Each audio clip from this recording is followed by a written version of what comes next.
Weeks before Israel's 2009 elections, Operation Cast Lead was launched. Over 1,400 Gazans, most of them civilians, were killed.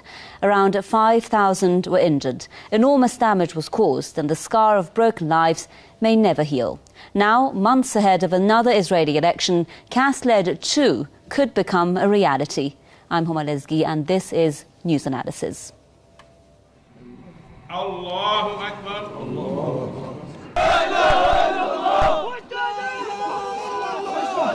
These three Palestinian kids are the latest victims of an Israeli airstrike on Gaza amid escalating attacks by the Israeli military. In the past several days, at least 6 Palestinians have been killed in such attacks and scores of others wounded. In retaliation, Palestinian fighters have fired rockets and mortars into Israel that have mostly hit open fields and left no injuries. The rising tensions come as the talk of a new war against Gaza has been dominant in Israeli media. Israeli officials are also warning Palestinians that they will pay a heavy price. It seems that a consensus has been reached among Israeli officials on a possible war on Gaza. Finance Minister Steinitz is said to be leaning or favoring an operation similar to the 2002 invasion of Gaza. Shelly Yasimovich, the Labour Party leader, says that elections make it difficult for an operation right now, but she said that an operation or a response is necessary.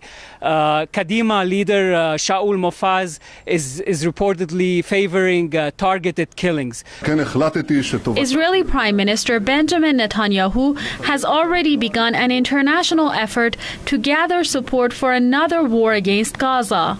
On Monday, Netanyahu met with foreign ambassadors to convince the rest of the world that another invasion is acceptable. Netanyahu's stance is seen by many as a political maneuver ahead of Israel's general elections due in January.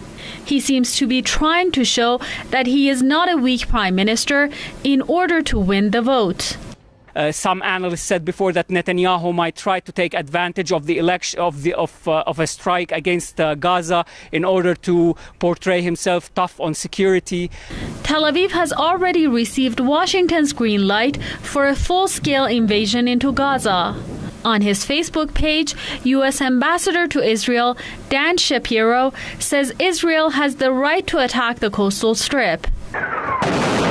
Israel's latest war on Gaza took place in late 2008 when at least 1,400 Palestinians were killed, most of them civilians. Well, joining me now live from Gaza is Adi Mermak, human rights activist. Also with us live from Florida, historian and political commentator Mr. Daniel Pipes. And with us from London, peace activist and former U.S. Marine Kenneth O'Keefe. Thank you very much, gentlemen, for being on this edition of News Analysis. My first question to our guest in Gaza. Adi, you're in Gaza. Give us a sense of the humanitarian situation there right now as we're hearing of Israel stepping up its attacks on the Strip and, of course, threatening to wage another war on the besieged territory. Well, there is a lot of tension around, and there's a lot of concern because what just happened here was virtually a massacre. There was an attack blatantly targeted against civilians. We were actually visiting the families yesterday. We went to the hospital, we visited the doctors. These were all civilians. There were 4 civilians that were killed, 2 while they were playing football. 16 and 17-year-old Mohammed Harara, Ahmed Harara, and then there was a gathering here. This was in Shejair in eastern Gaza, and during the gathering they then bombed the people that were gathering, who were grieving the 2 children that had been killed, and Ahmed al-Dirdisawi and Matar Abu al-Atta were killed. Then all together in that situation, it sounded like a scene from the attacks on Gaza before that killed 332 children in 3 weeks and 1,400 people. And there were 38 injured altogether in the attack on Shejair, all civilians. This was a targeted attack against civilians. They decided this.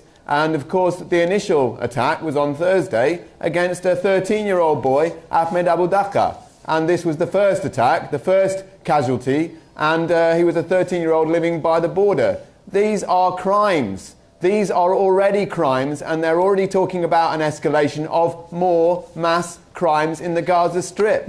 And this is where the people around the world have to act now. So that, is it going to be 1,400 killed next time? Is it going to be 2,000? Is it going to be 3,000? Is it going to be 500 kids? Which kids are going to die tomorrow because of these attacks? This is the major concern now in Gaza Strip, and it's a major concern for the world. Yeah, well, Benjamin Netanyahu, he's warned that Israel is, quote, escalate its response. And the Minister of Military Affairs, Ehud Barak, also said that Hamas will pay a heavy price. Now, I'd like to bring in Daniel Pipes now on this. Mr. Pipes, we're hearing the Adi Murmak telling us that already a massacre is taking place in Gaza. But how serious do you think these threats of an escalation are? Well, first of all, if we're going to say there's a massacre in Gaza, we also have to say there's a massacre on the Israeli side. There are people being killed on the Israeli side as well, and there are crimes happening on the Israeli side. So let's put aside the massacre question and let's look at what's happening. What we have is a situation where 4 years ago there was a war, and the war ended in January of 2009, and there's been a relative quiet. For various reasons, Hamas has decided to make this into a new war. Now, we can speculate as to the reasons. I can give you probably 6 different reasons why Hamas has decided to do this. But I think the Israeli position today is, look, Hamas, you better stop or else you will get another war. And I do very much hope that Hamas gets this message and seizes and desists and does not continue this aggression against Israel so that there won't be another war. But it's up to Hamas. If there's quiet for quiet, if the Israelis have quiet, then Hamas and Gaza will have Gaza will have quiet. But if not, then there will be war. And that's Hamas's decision. Right. Well, let's bring in Ken O'Keefe now from London. Ken, I guess they're in Florida saying that the situation now lies with Hamas making a decision that there was relative calm before this, but Hamas was the side that wanted this war, and now it is the side that's going to decide whether there is going to be war. What do you think? Well, I can't even remember all the lies that were just said by Mr. Pipes in Florida. First off, there is no massacre in Israel. What massacre are you talking about? If we talk about the 4th largest military in the world, which has the latest high-tech weapons, going against a relatively defenseless population which has nothing more than glorified fireworks in the form of these unguided rockets, which have killed less than 10 people over the last many years, how is it possible that this man can get away with saying that there's a massacre on the Israeli side? There is no massacre on the Israeli side. There is nothing but continuing crimes against humanity and war crimes committed by the Israelis against a defenseless population which includes over 800,000 children in Gaza. It is absolutely absurd that these arguments can continue and that a man like this can even speak these words.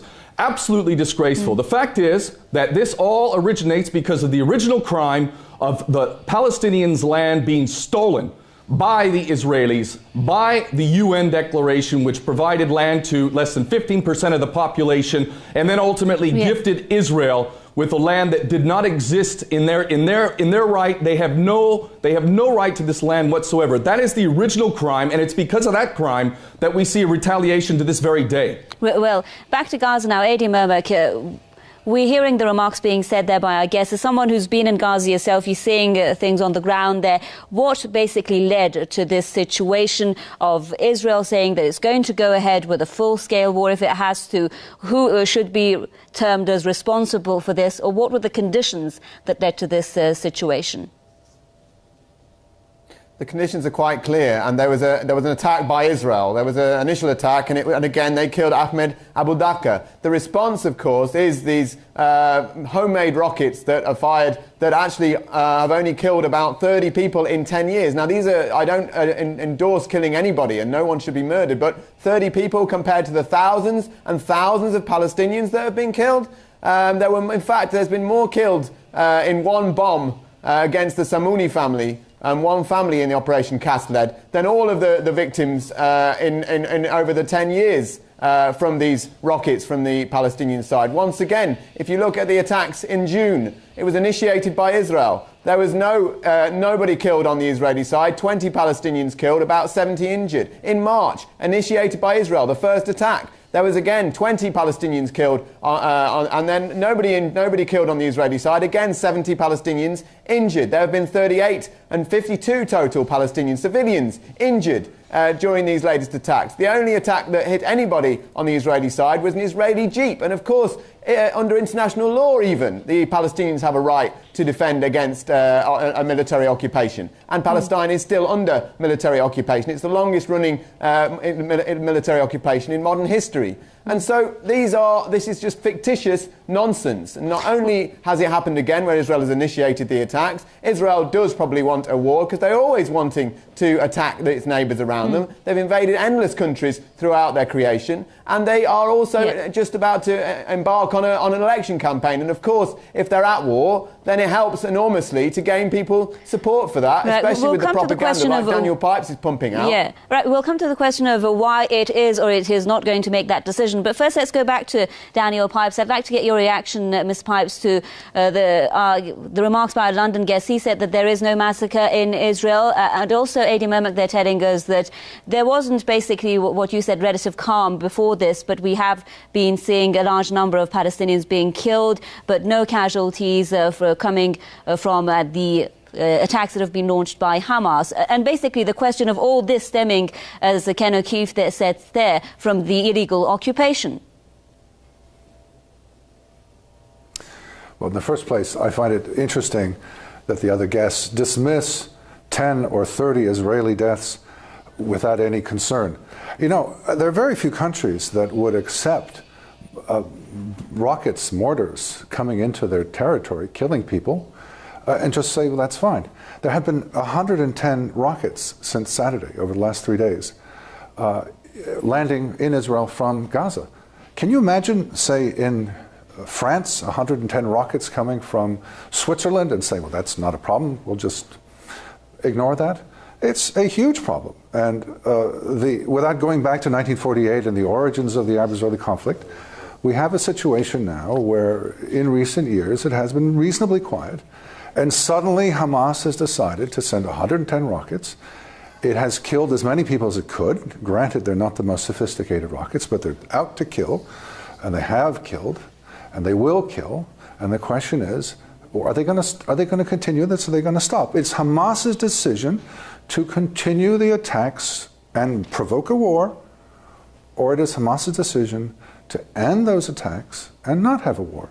And one can hear all sorts of names and dates and history, but it comes down to a simple fact that Hamas has a decision. Now, I think Hamas is likely to continue with this, and I think there are many reasons for this. In the first place, Hamas has rivals in Gaza, and it feels impelled to use force. Secondly, the negotiations possibly between the Palestinian Authority and Israel. Thirdly, the Egyptian government is talking about closing down the tunnels, and this is a way of distracting attention. Fourthly, there's attention on Iran, and this is a way of distracting attention from that. And finally, the U.S. elections have happened, and we're standing with the United States, and so there's perhaps a time to attack Israel. But I very much hope that Hamas will desist. Okay, in London now, Ken O'Keefe, of course you do have the right to give your response to what was said there by a guest in Florida, but after you do that, do you think that the issue now that Egypt does have a new government and Hamas has said that that provides for it a, quote, safety net because Mohamed Morsi is not going to tolerate a Gaza war similar to the Gaza war that we saw back in 2008 and 2009, is that going to change things this time round? Well, I would hope that Egypt does not dishonor itself as it did under Mubarak for 30-plus years, that's for sure. Their Muslim, their Arab brothers and sisters in Palestine, and their Christian brothers and sisters in Palestine deserve the respect and the love and the loyalty that every single sane human being should be giving to the Palestinian people who have now been enduring for over 6 decades a criminal, psychopathic, racist entity which has devoured and consumed every bit of land that it could and killed with impunity because of its protection from the United States and the EU. And I'd like to bring it back to the Western nations that provide cover to Israel, because without the cover that our nations, Britain in particular and the US, without the cover that the EU and Western nations in general provide to Israel, they could not continue these crimes and they would be punished in any sane world. But again, our Western nations give them this cover. And ultimately, what this man is saying in Florida is just more nonsense, which conveniently forgets the fact that it is the original crime that is being responded to here.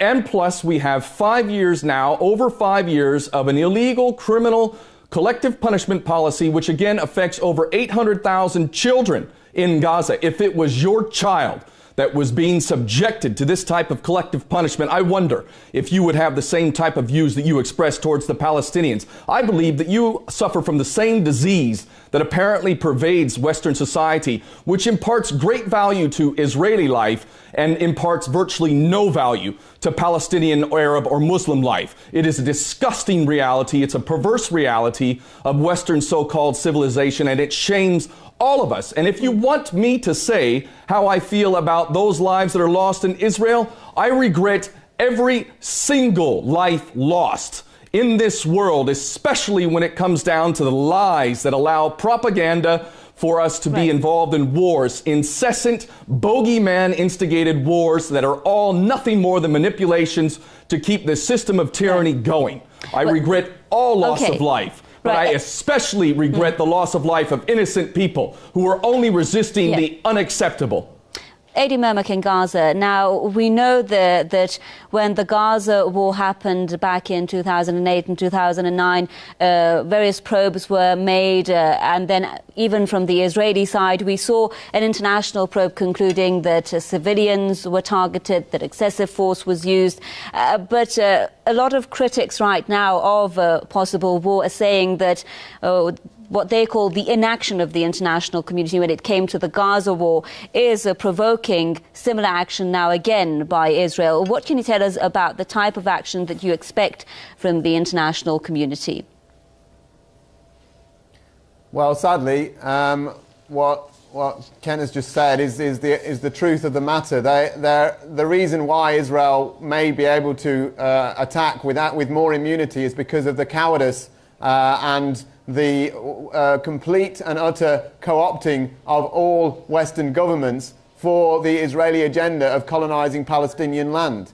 The settlements have increased to 600,000 now. They're all illegal by international law. Everybody's just sat and watched. The European Union has continued to fund Israel, and America funds $3 billion to $6 billion a year for this criminal enterprise to take place. So I don't expect too much from international governments, but I do hope that things have changed somewhat. Some Israelis are saying that soon Israel will be isolated because people on the ground are actually starting to wake up and starting to act. And civil society is beginning to say we can't have anything to do with a country that is being perpetuated by an apartheid system against Palestinians and has came about through ethnic cleansing. So I do really hope that there will be a response. The United Nations had the report, the Goldstone report, which did say that Israel had committed crimes against humanity and war crimes. However, this was not acted upon, and this is why Israel will be able to commit more murder over the next few days. And I wonder which civilians now are sleeping in their beds or playing football or having dinner now who will tomorrow or the next day be losing their lives. These are crimes initiated by Israel, and I'm disgusted that Daniel Pipes has not even had any sense to give any time to the initial victims, the civilian victims that began every single cycle of violence that's happened. Not to mention the Cast lead attacks. CNN even reported that Israel was the first to break the ceasefire that had been going on for 3 months, that started the round of violence, that began the attacks that have always ended up with mass murder on the Palestinian side. Right, Daniel Pipes, a lot said about how the international community is responding to the Israeli actions. First of all, we've got the Gaza siege, which is considered as crippling for the economy of civilians, is considered as collective punishment. We've got also the issue of settlements. We've even heard the United Nations and America pressing Israel to stop the illegal settlements. Catherine Ashton recently said that she was against them. But the thing is, there is those who are criticizing the international response are saying there is not enough action. For instance, what happened to the allegations of war crimes, the use of phosphorus bombs, etc., that were used during the Gaza war? What's your response? Well, we've heard a great deal about 1948, about Israeli towns in the West Bank, about various ordinance, but the issue today is what's before us. That since Saturday there are 110 rockets that have been sent into Israel. It's not about a larger question, it's about that. Now, your other guests have called Israel racist and psychopathic and criminal and so forth. It's a very interesting description of a country that is a modern liberal state, democratic, law-abiding. Of course it has its problems. What country doesn't? What person doesn't? It's no angel. They make mistakes. They do wrong things. But in Gaza, you have a terrorist organization in charge, a full-fledged terrorist organization with a history going back over 20 years of terrorism that is dedicated to fulfilling a terrorist vow. And Hamas is the innocent, and Israel is a psychopathic, racist, criminal state. Something wrong with these people. They don't understand the world as it works. No, I give an automatic favor to the democratic state, to the law-abiding state, to the modern state. And that's what Israel is here. Okay. And I give very little credence and very little rope to a terrorist state, which is what Hamas in Gaza is. Okay, we're running out of time. I'd just like to get the reactions now. Ken O'Keefe, I guess they're in Florida saying that Hamas is a terrorist entity in Gaza, and we're seeing Israel confronting a terrorist state. What's your response? More ridiculous statements from this man in Florida. Nelson Mandela was a terrorist of his day, so declared by Margaret Thatcher and Ronald Reagan. The IRA, which resisted against British tyranny, were the terrorists of their day, many of which are now in government. And the founding fathers of the United States, I'm sure this man would have prostituted himself for the British Empire at the time if he was on their side, and said that those that resisted the British tyranny were terrorists as well. This abuse of the word terrorism is thankfully in its dying days, because the ultimate terrorist on this planet is the United States of America. For its 1 to 2 million dead in Iraq, millions of orphans, millions of refugees, an ongoing war in Afghanistan and Pakistan where we destroy the lives of civilians and children daily. How dare we in the West even think to point the finger at anyone else and call them a terrorist? Absolutely ridiculous, and thank God that more and more people, especially young people, are seeing through these bogus arguments and seeing the truth for what it is. It's this man in Florida and the dupes who follow his logic that cannot see the world for what it is, and thankfully that day is dying. We will have justice in this world. Palestine will be free. Make no mistake about it. Kenneth O'Keefe, peace activist and former US Marine, joining us there live from London. Thank you very much. I'd also like to thank our guest in Florida, historian and political commentator Mr. Daniel Pipes, and also with us from Gaza, human rights activist A.D. Murmuk. Thank you very much, gentlemen, for being with News Analysis. I'm afraid that's all the time we have for now. From me, Homa Lezgi, and the rest of the team, goodbye.